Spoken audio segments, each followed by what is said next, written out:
गावठी हातभट्टीची दारू काढणाऱ्या महिलेवर MPDA अंतर्गत 1 वर्षासाठी स्थानबद्धतेची कारवाई।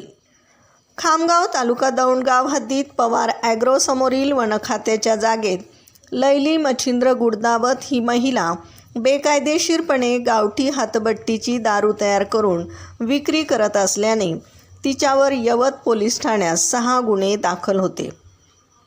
तरीही तिचे गुन्हेगारी कृत्य चालूच असल्याने सार्वजनिक सुव्यवस्था आणि नागरिकांच्या आरोग्याच्या दृष्टीने तिच्यावर प्रभावी प्रतिबंधात्मक कारवाई करण्यात आली आहे।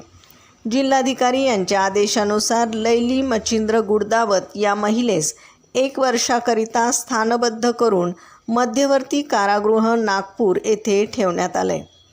सदरची कारवाई पोलीस अधीक्षक संदीप सिंह गिल्ल, अप्पर पोलीस अधीक्षक गणेश बिरादार, उपविभागीय पोलीस अधिकारी बापूराव दडस यांच्या मार्गदर्शनाखाली नारायण देशमुख, मारुती मेतलवाड, महेंद्र चांदणे, राम जगताप, नारायण बलेकर, प्रमोद गायकवाड आदींसह यवत पोलीस स्टेशनच्या पथकाने केली आहे। प्रतिनिधीसह महाराष्ट्र जनता न्यूज पुणे।